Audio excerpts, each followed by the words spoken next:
500 against 26,000. That is the image that has haunted chroniclers and commanders alike for 8 centuries.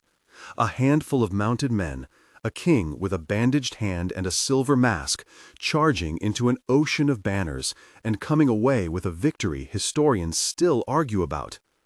On a November day in 1177, the kingdom of Jerusalem stood at a hair's breadth from ruin, and, by the end of that day, it would hold a decade of uneasy breathing room.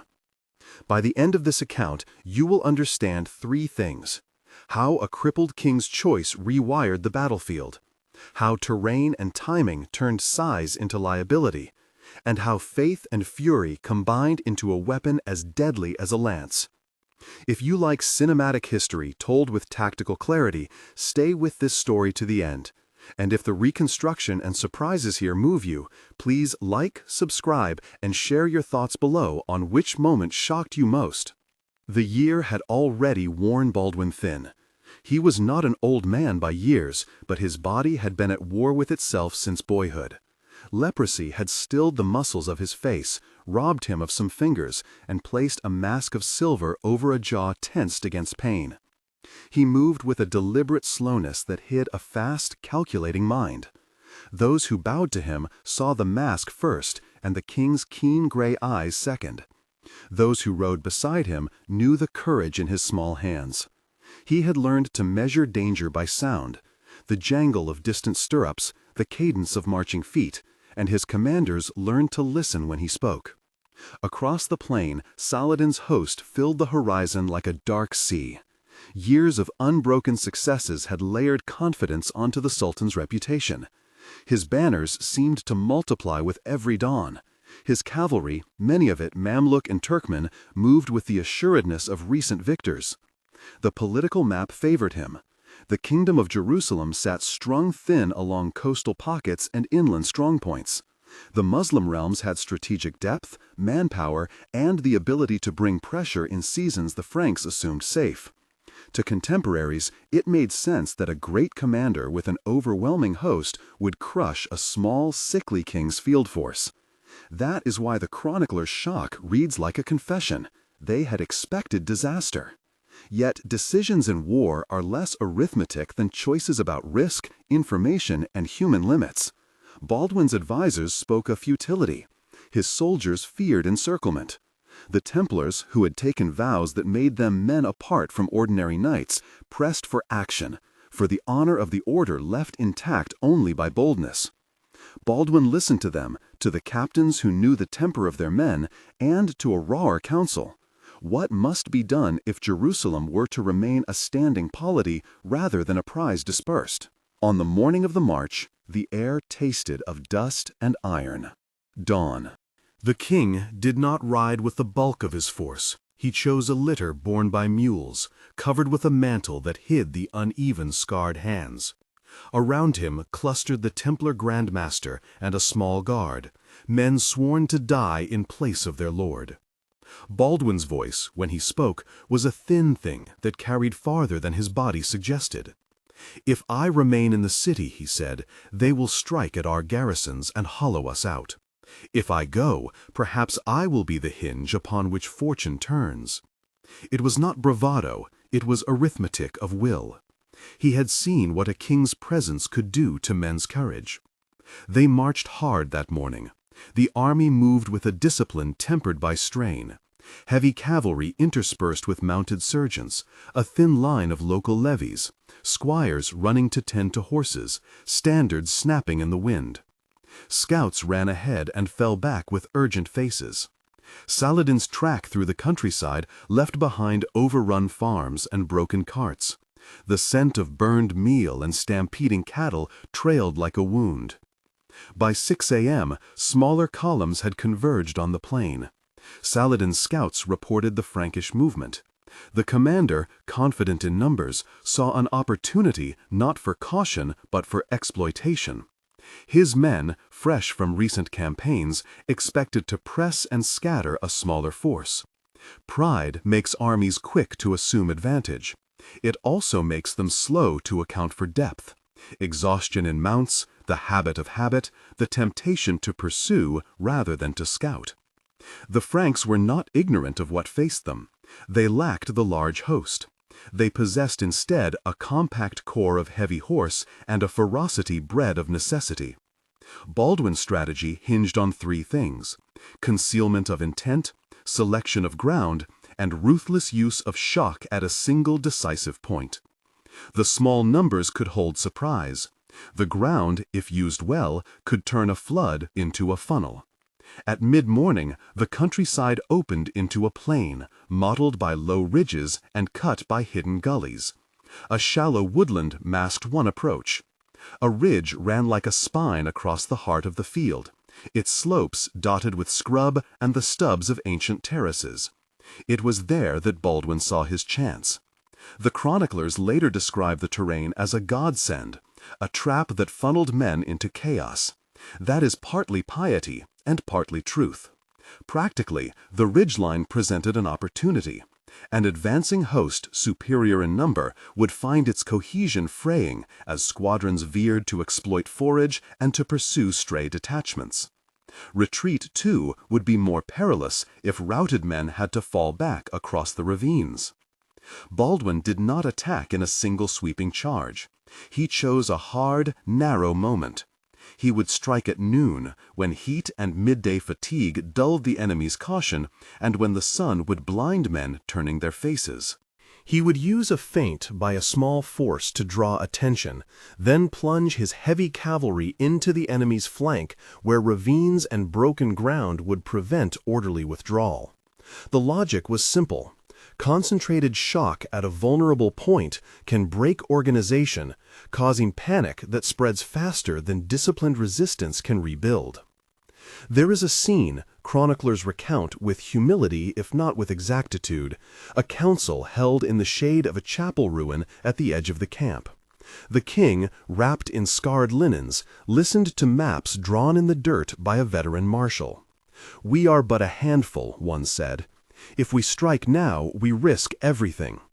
The Templar Grand Master, voice low and iron, leaned forward. "To sit idle is to die 100 slow deaths," he said. "Our men will not be saved by waiting." Baldwin put a hand to his masked face and closed his eyes. For a moment, he was only a sick man listening to the noise of other people's worry. When he spoke, it was as if measuring not just the immediate loss, but the soul of his kingdom. "Then we must be the hand that guides the spear," he said. "Load the litters at all points. If God wills it, I will be among you."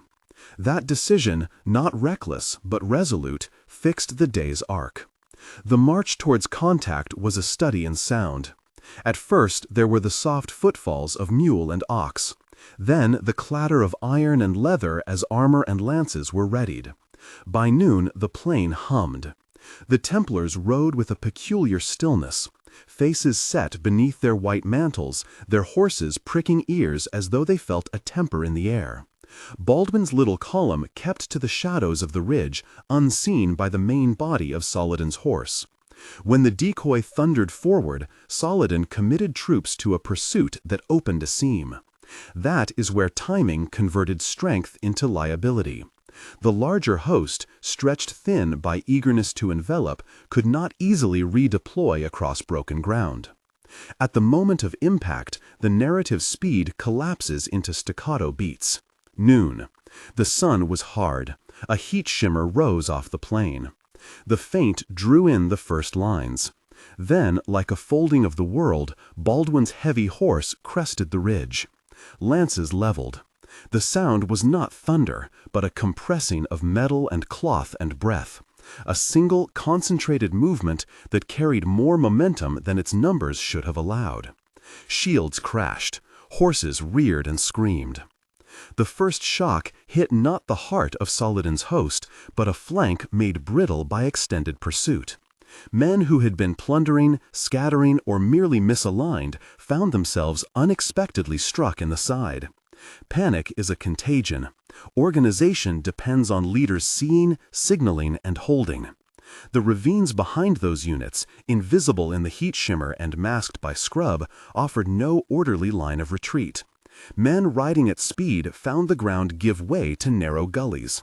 Horses plunged and scrambled. Ranks unraveled. This is the point where documentary and dramatization meet the practical. Chronicles speak in almost miraculous terms, that 500 knights routed tens of thousands. Such numbers need context.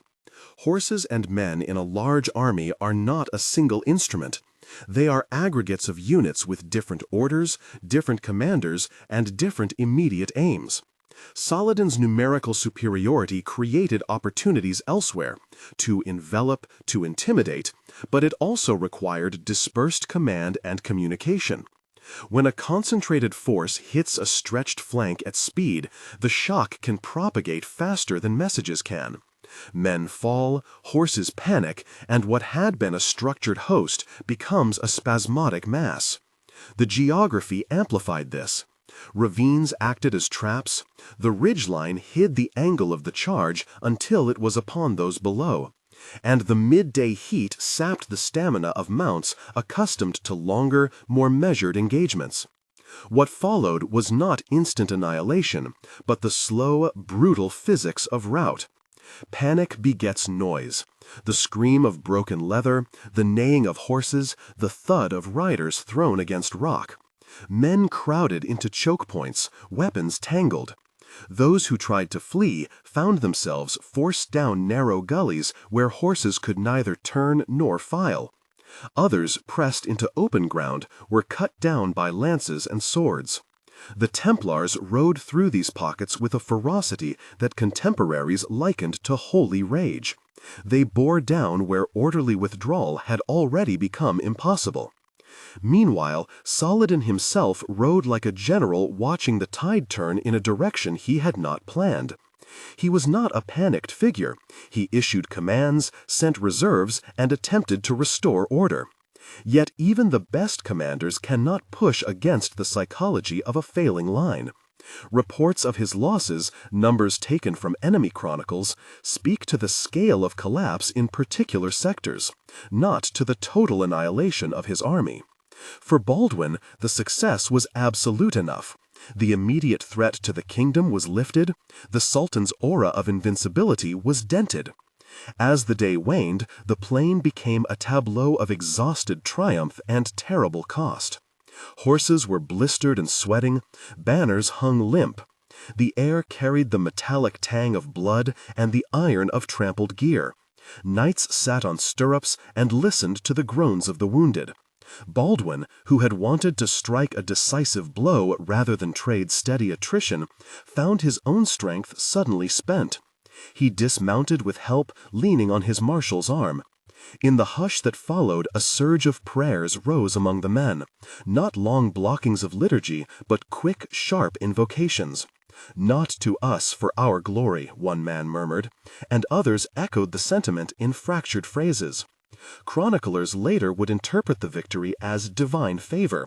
For those who stood in the dirt, it was a mixture of exhaustion, gratitude, and the dawning horror at the sheer human toll. Tactical spoils were immediate and concrete. Baggage from Saladin's rear lay in disarray. Tents, banners seized, prisoners taken. The capture of standards mattered not only materially but symbolically. It punctured prestige. For Jerusalem, the victory rolled uncertainty back for a time. Politically, Saladin's reputation suffered in the short term. He would recover, but the blow altered calculations in the region and bought Baldwin breathing space to shore up defenses and to rally allies. Yet victory did not heal the king. As the camp settled, his body betrayed him. The exertion, the exposure, the strain of masking weakness beneath the sovereignty of command, all conspired. He sank into a tent, hands shaking as attendants unfastened straps. He prayed in a low voice, not for triumph, but for strength to lead. "Lord, grant me to be a shield for these people," he said, and the words carried the double weight of a pious plea and a ruler's calculation. A decade of relative respite followed, historians will tell you, but the personal toll had been paid in full. The battle's immediate lessons are clear in military terms. Surprise, concentrated on a vulnerable flank, can shatter numerical superiority.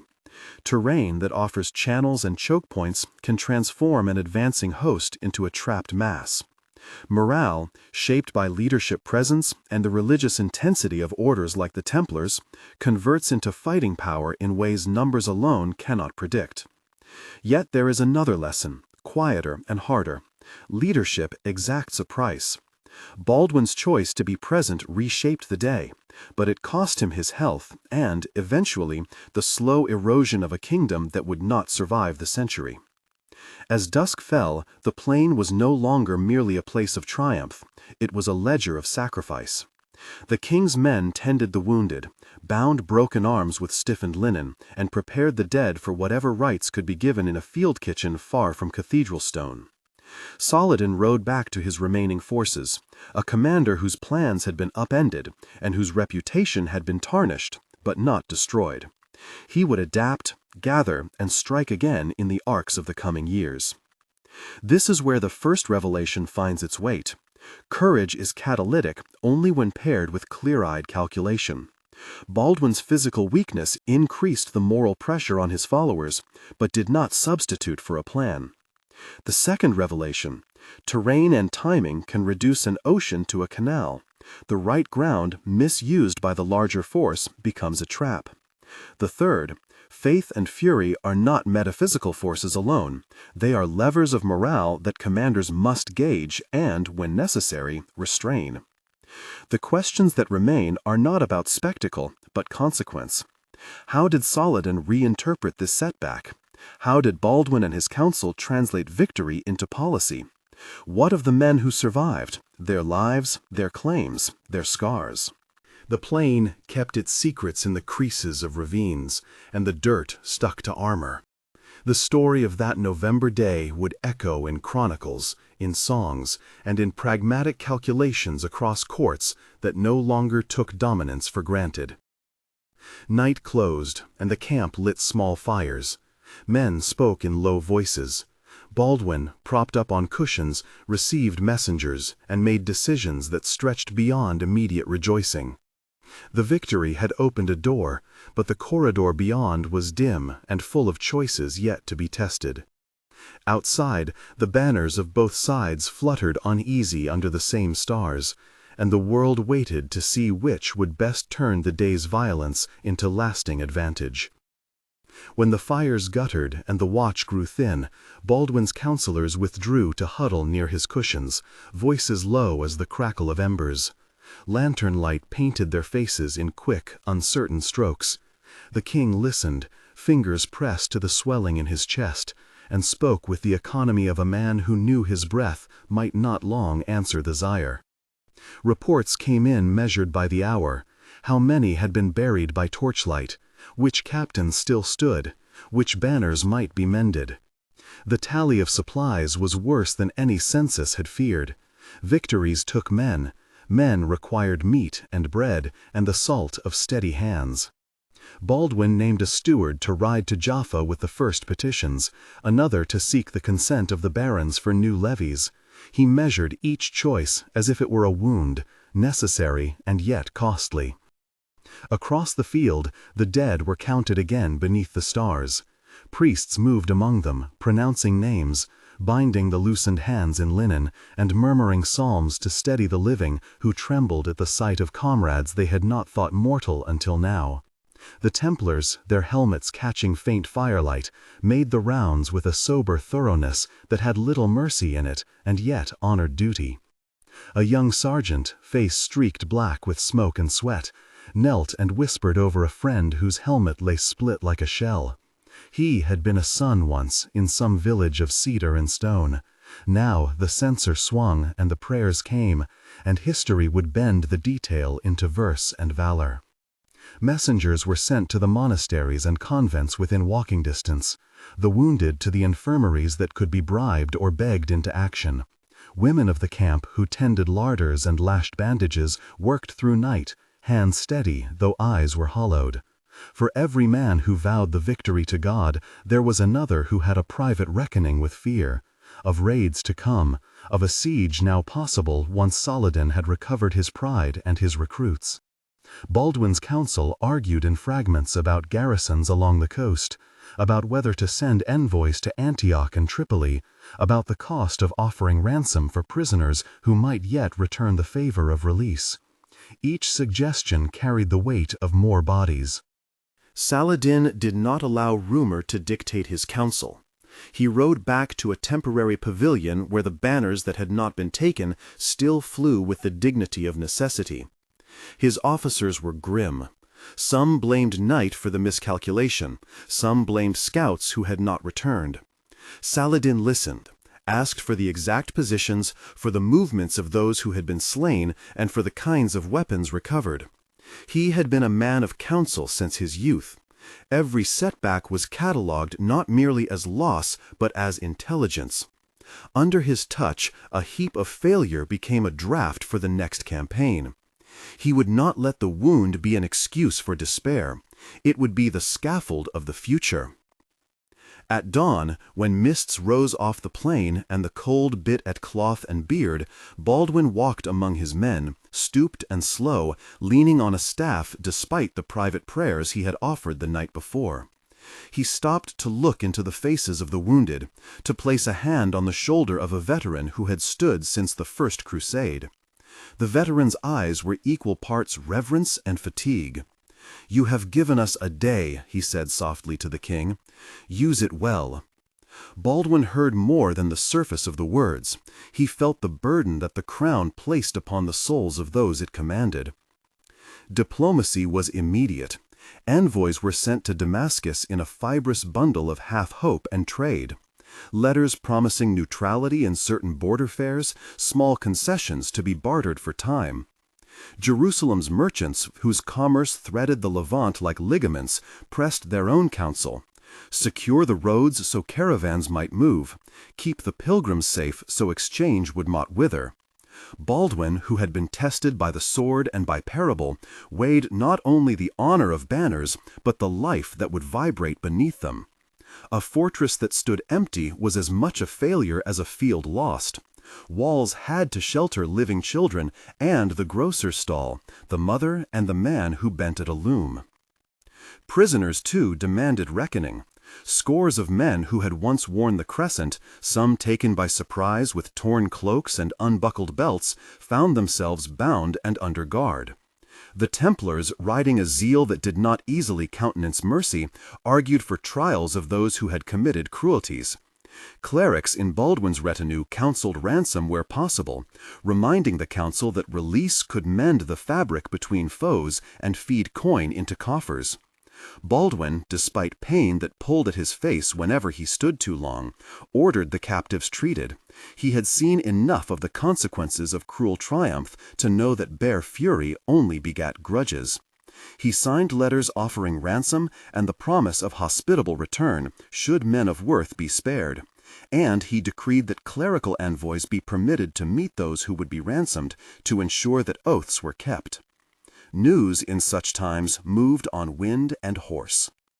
A scribe in the royal tent set down names and numbers with a brittle hand, each stroke a defiant attempt to fix what the fog of memory would otherwise lose. Chroniclers, long to come, would frame the day as divine favor or human cunning. The scribe wrote simply, the wounded, the dead, the captains who rode with him, the fields where the banners had fallen. He wrote not to crown a man with glory, but to give a ledger to the future. The letters Baldwin sealed would be carried to the courts of Europe, each seal a plea for aid within the rhetorical shape of victory. The king's ambassadors rehearsed the tale in measured tones. Victory, yes, but costly, and therefore urgent for more men and more money. Among the common soldiers, life resumed in small domesticities. A man with a burned hand learned to eat with the left hand. Two boys argued over the spoils of a tent, debating whether a silver cup would buy a song or a loaf. Where there had been the raw, immediate heat of contest, there followed the dull chores of repair, fixing harnesses, tending carts, refilling water barrels. Baldwin watched these minor repairs as if each was an omen. A bridled horse mended might carry a knight to the court of a neighboring lord. A barrel patched might mean a garrison held beyond winter. Victory granted problems as surely as it granted applause. Saladin's own court in the hours after his setback displayed a different economy of feeling. He convened men who had not yet suffered the blow. Lieutenants from Aleppo and Mosul, merchants who supplied arms, captains of light infantry. He asked them to speak plainly. From their counsel came the need to consolidate and to take care with morale. A leader who moved rashly after a loss invited disaster.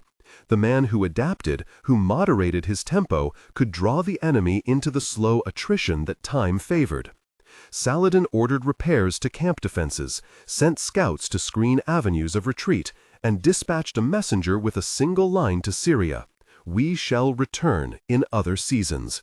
It was a promise and a strategy wrapped in patience. Meanwhile, Baldwin faced the quiet erosion that disease can render more deadly than the sword. Winter, always a merciless assessor, threatened the plain's exposed men. Fevers rose in the cramped tents where wounds convalesced. Surgeons, with limited salves and fewer comforts, cut away infection where they could. Baldwin, in council, authorized the requisitioning of medicines from towns within reach, and he ordered the building of a more permanent infirmary near the cathedral precincts of the city. He knew that hospitals were not merely houses for healing, but statements of intent, a community's claim to survival. Underneath these practicalities, something subtler unfolded: the testing of oaths and the reweaving of alliances. Rival barons, having seen Baldwin falter and then rise, measured how much they owed him in loyalty against what they might gain in autonomy. Ecclesiastical leaders pressed him to secure the church's rights as the price for swords. Merchants demanded the safety of trade routes as the price for coin. Baldwin navigated these demands with the care of a man who understood that a kingdom was a fabric of overlapping promises. He traded territory for troops in one council, exchanged tax relief for committed garrisons in another, and in private prayers sought direction that would ease the sting of decisions he knew would be judged by men who sat far from mud and blood. As days became a brittle week, the climate of the region shifted from immediate marching orders to the slow work of governance. Baldwin's catastrophe of health, born of march and council, of sleepless nights and the pressure of crown, did not abate. He found himself forcing a smile when ambassadors arrived with gifts and fealty, and forcing himself into a posture of command even when the world narrowed to this breath and the next. Allies came with half-promises. Merchants counted their risks. Clerics spoke in more urgent tones about penance and intercession. Each actor played a part, and Baldwin, like a conductor whose lungs were failing him, attempted to hold the orchestra to the simple measure of survival. Far from the king's tent, in a small farmhouse at the edge of the city, the consequences found human faces. A widow who had watched her husband march away months before now received a stranger's knock and was given a bag with a coin and a bit of bread. Her eyes, tired as the bread itself, registered gratitude and suspicion. In markets, news of Baldwin's wounds and the victory in the field became currency for rumors. Was the kingdom strong? Would reinforcements come? Could a man wear a crown and yet let his body betray him? These questions, spoken over stew and bread, would gather into votes of confidence and occasional mutters of dissent. And Saladin, who had left the field to lick his pride and to better understand the chessboard, enacted measures that would make the Crusader gains transient unless countered. He sent emissaries to neighboring principalities to urge patience and to offer alliances sealed by marriage and trade concessions. He instructed that caravans be rerouted through safer passes, and threatened reprisals to those who would ransom prisoners too cheaply. An implicit menace: mercy could be met with strength. Within weeks he would probe again, but for now he returned to the discipline of preparation, turning the memory of defeat into the quiet promise of a renewed campaign. The plain, where men had died and flags lay trampled, became a place of memory. Bones were hidden, banners respectfully folded. Song rose in taverns and in tents, narrative bent to valor and explanation. Baldwin's handwriting in his private letters betrayed fatigue, but also a steady hand that refused surrender. He ordered the strengthening of key towers, the recruitment of craftsmen to mend siege engines, and the careful distribution of rations that would be required should winter draw the enemy closer. For the men who had survived, the world had reshaped itself into a narrower band of expectations: watch, work, pray, mend. For kings and sultans, the day had become a line in a larger ledger, one to be balanced by coins, marriages, and the slow accretion of influence. The plain had given both a moment and a lesson. How it would echo depended not only on the courage shown that day, but on the hard, unromantic work of governance and of patience, of tending wounds, of counting grain, of bargaining in the hushed rooms where men fear to let themselves be seen truly weak. As Baldwin sat, one evening later, watching lanterns flicker against stone and thinking on the months ahead, a rider arrived from Antioch, bearing a standard and a face older than the dawn. He dismounted, knees dusted with journey, and handed the king a letter sealed with the wax of one who still imagined distance as a line of safety.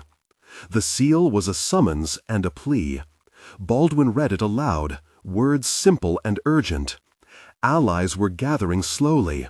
Men could be promised, but only if coin and cause were both clear. He folded the parchment and, though the pain in his chest tightened, rose to answer. The victory had bought time. Now choice, slow and heavy as armor, would determine whether that time would be enough. Out beyond the walls, scouts reported movement on distant ridges, small, cautious, the beginning of things yet to be named.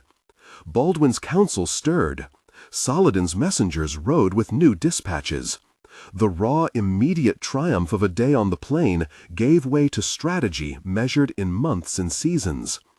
Between the tents and the banners, men breathed and planned, each aware that history would take what they offered and, indifferent, fashion it into its next demand. The camp settled into a watchful quiet that was less restful than alert. The next act was being set into motion, and no man could yet claim how the tale would end. When the council broke, the lamps guttered, and shadows pooled along the flagstones like spilled ink. Baldwin moved slowly, each step a measured accounting against the pain that nested beneath his ribs. Outside, a wind that had lain quiet since the battle came in thin and sharp, as if the plain itself had sent a message: do not forget what you owe to the land you hold. He walked among the tents where the camp took upon itself small, careful rituals to keep life from fracturing. A scribe bent over a board, tallying the names of men newly mustered, numbers that would mean the difference between holding a wall and watching it fall. A woman stirred cider in a cauldron, her hands steady despite the emptiness of a certain chair by the fire. Within a low pavilion, a priest murmured absolution for a man who had lost an arm at the spear. Baldwin stopped, listened to the words, simple, old prayers that asked for steadiness more than triumph, and felt the thin line of relief that such liturgy offered a man who could not always trust his body. There were letters to write. He set himself to a folding table and, with a steady hand that belied the tremor in his chest, unfolded the waxed message from Antioch once more. The seals spoke of commitment and caution. Men would come, but slowly. Coin would be raised, but only to those who showed prudence. The prince in Antioch wished for a union of families, a bond by marriage to steady political currents. Baldwin thought on this last point and felt the old calculus of dynasties click into place. Marriage made men patient. Marriage promised heirs and alliances that outlived the lithe courage of any single man. It bought more than soldiers, it bought time. He called for his steward and 2 trusted lords. Lord Gerard of the Eastern Marches, broad-shouldered and spare-haired, arrived first, his chain coiled and boots still caked with dust from the road. Sir Hugh, younger, quick to anger, and quicker to envy, slipped in behind him. Baldwin placed the Antioche's letter upon the table, and heard the sighs and half-formed countermands rise like steam. "If we bind ourselves with kin," Gerard said at last, fingers resting on the parchment, "Antioch will not withhold men. They will fight beside us for a nephew, for a bond. But we must not appear weak in seeking such things. It must be framed as advantage, not supplication." Hugh bristled. "What good is talk of heirs when Saladin gathers his men like rain clouds? If we do not strike him now, he will strike us where we are thin. We should take the hill at Harbane and hold the passes. Show our enemies that they cannot push without cost." Baldwin listened. He had heard this argument at least 100 times in one form or another. Hold, strike, bargain, gamble. He knew a rash blow could shatter his gains. He knew that delay could make them brittle. He thought of the widow at the farmhouse, the stranger's coin that had been both rescue and a reminder of how fragile the loyalties among ordinary folk could be. He thought of the craftsmen he had promised wages to, of the towers that needed mending, of the men in the infirmary whose courage could not be counted as coin. "We will not be lured from what we can hold," he said, in a voice that made the men lean forward. "We will not squander the edge the field gave us. We will make the passes safe, and we will ask Antioch for the marriage bond. But we will couple that bond to a promise, a company to keep watch, and a sum to pay the workmen who rebuild our engines. If they give men, they will give men who have bread. If they give hope, it will be wrapped in action." Hugh's jaw tightened, but Gerard inclined his head. "You choose prudence," Gerard said. "Then let us do so with speed." Orders were drawn. Craftsmen were summoned from the far tents and set to work with hammer and rope. Siege engines were stripped and mended, their great timbers tested with rope and water to find any hidden fault. Blacksmiths kept long hours, folding iron into plates and pins. Their sparks fell like small meteors, and the clang of hammer on anvil became the camp's new liturgy. Baldwin watched the slow resurrection of war machines with a strange gratitude. Every repaired axle was an argument against panic. Yet Baldwin also knew that battles were not only fought with iron. The thin economy of the kingdom trembled under hidden pressures. To raise the sum the Antioches demanded, to pay the craftsmen, and to feed the levies through winter, he must turn to coin that sat in private chests, in merchants' ledgers, in grants held by abbots and townsmen. He called upon the bishop. The meeting with the prelate was austere and careful. The bishop wore the tired patience of a man who had shepherded souls through famine and feast alike. Baldwin spoke plainly. Funds, men, and prayers. The bishop countered with a request for an indulgence to be proclaimed, a collection to be taken in the greater churches, and a vow to be made for the souls of those who would die if the land fell. "You ask much of us, my lord," the bishop said, "but our people too have been given much to bear. We will raise coin if they believe it by safety and the blessing of God. Tell us what to promise them." Baldwin thought of the men he had seen weeping over communal bread, of the mothers who had watched sons march away in hopes that God would temper their steps. He promised the bishop protections for winemakers and for those who labored in the fields. He vowed to grant relief from certain tolls for the season. He agreed to put the weight of the crown behind the bishop's plea. The bishop would proclaim the indulgence at the next high mass. In the town squares, men would be told that their giving was not mercenary, but sacrament. Meanwhile, the scouts brought news that was at once small and worrying. Caravans bound for the dry towns had been delayed by raids near the mountain passes. A band of horsemen, not large but cunning, had fallen upon a laden cart and taken both goods and driver, leaving the track strewn with the shards of wheeled timber.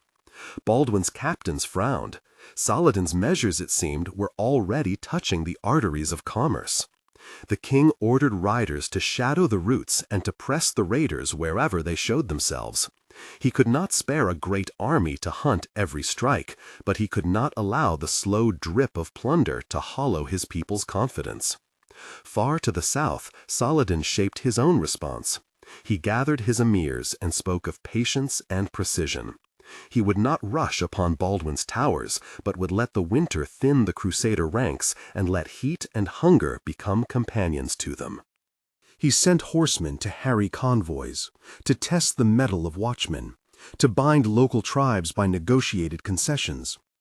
His agents carried promises of safer passage for merchants who accepted his seal. They whispered of a balance to be struck if the banners of the Franks would deem it so.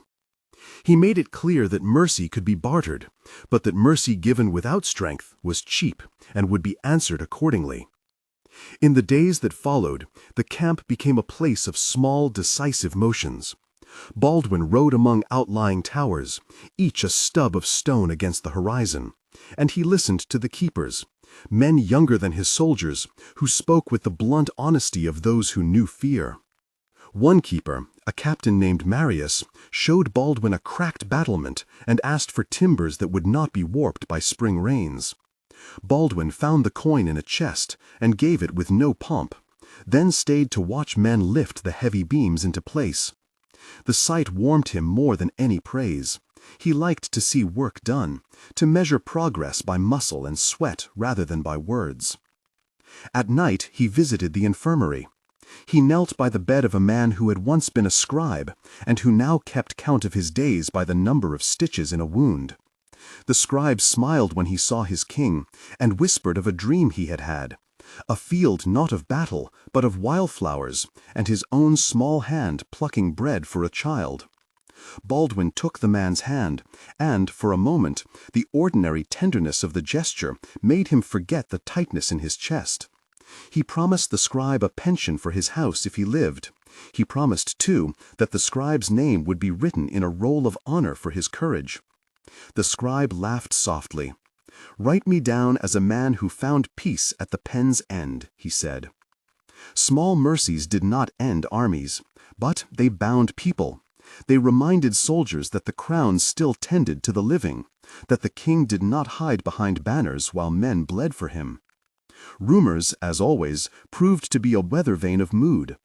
In the markets, talk of marriage, of Antioch and the house of Baldwin, fanned the flames of hope.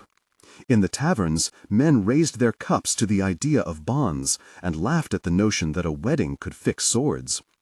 Traders, who held the tight strings of supply, mused on the possibility of new treaties that would let caravans move with less fear. Baldwin, hearing these whispers, realized that political currency was as important as silver. Words could steady a town as effectively as a garrison. Yet not all voices were in favor. A small knot of knights met one evening and spoke of honor, of the need to fight while the spirit of victory still lingered. Their leader, a Sir Reynard with hair like frost, argued that delay bred cowardice. Baldwin heard this and did not rebuke him openly, but he ordered a small contingent under Reynard's command to take to the hills and to harry Saladin's foragers, an operation tight and quick, meant to remind the enemy that the Franks still moved. The sortie went with skill and violence. Men rode under a moon waning to a thin crescent, and they caught a party of foragers unawares. There was enough steel and enough courage to seize the wagons, to free the captives, and to leave a message of blood on the trail. When Reynard returned, there was wine and singing, and the camp's morale rose with the stolen spoils. There were, too, losses, 3 young spearmen who would not see spring, and Baldwin met their mothers with a certain measured sorrow that had become part of his duty. He wrote afterward in the quiet of his pavilion.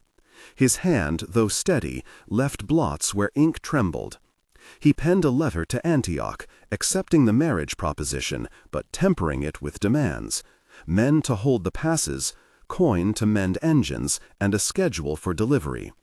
He sent riders to the coastal towns with missives for the mariners who might be persuaded to lend ships for supply runs if the price were right. He asked the bishop to speak plainly in the great churches. "Give out of piety and prudence," the bishop should say, "for both are the things God rewards." Beyond the immediate motions of war and politics, Baldwin kept an eye upon the toll the campaign exacted upon hearts. A minstrel arrived late one evening and sat by the fire, singing ballads that threaded valor and loss into a single chord. Men listened, some with eyes closed, others with hands clenched around cups. Baldwin watched them and understood that stories mattered as much as spears. How the men remembered the plain would shape whether they held or fled when the next danger came. A week passed like this: repair, negotiation, raid, prayer. Saladin, in Damascus and in his councils, continued his slow gather. He sent envoys south and north, and his letters spoke not only of banners and blades, but of trade, of places where gelds could be taken, of ports where ships might find safety. He was patient, the men who watched him said. Like a shepherd who let his flocks find hunger first, he tested the strength of a defender not by a sudden storm, but by the long scraping wind. Then, on a gray morning when the sky matched the steel of spears, a scout returned with news that made the camp shift like a thing waking. From the ridge above the western road came the sight of a column. It was neither great nor immediately threatening, but it bore the standard of a known emir, and the colors were such that their presence could not be dismissed as routine caravan. Baldwin gathered his captains at once. "Ride with caution," he ordered, voice steady. "Take 200 horse and see if they are friend or foe. Should they be merchants or envoys, bring them in. Should they be scouts or raiders, throw them from the road." The riders went, leaving dust in their wake. The camp watched them go, every face taut as a bowstring. Baldwin stood until their echoes fell away, and then turned to his steward. There was work to be done, banners to mend, engines to oil, messages to sew into the seams of the day's decisions. The plain had been a place of blood and of lesson. It had given them a chance to reforge themselves. Now, once more, the world would answer. He felt the old hunger, neither for glory nor for comfort, but for the small, stubborn thing that made a man keep his watch, the knowledge that his choices might hold a people's nights intact. The riders were distant only an hour when their trumpets returned, thin and hurried. The captain bowed his head as he dismounted. "They are not alone," he said. "There is a banner with them we do not like. They carry gifts and words, but also scouts with spears. They will seek parley, or they will test our guard." Baldwin did not sleep that night. He wrote new orders and sealed them with wax. Men packed their saddles, torches were set, and the towers were readied. The plain, which had given them time, was now offering choice once more. Each order Baldwin penned tightened the weave of his house and his realm, and each choice sent out ripples that would be answered in camps and courts alike. He rode at dawn with a small company, his wounds wrapped and his chin lifted against the cold. Behind him the tents drew back like a tide, the banners folded into the morning light. Ahead, smoke rose from a distant fire, two columns converging, men moving under colors both new and familiar. Baldwin felt the old drumbeat under his ribs. Fear, yes, and a steadier thing, duty. The world held its breath. The next answer would come not only from arms, but from the slow, inexorable work of keeping a kingdom together. The counting of coin, the binding of kin, the mending of walls, the tending of wounded hearts.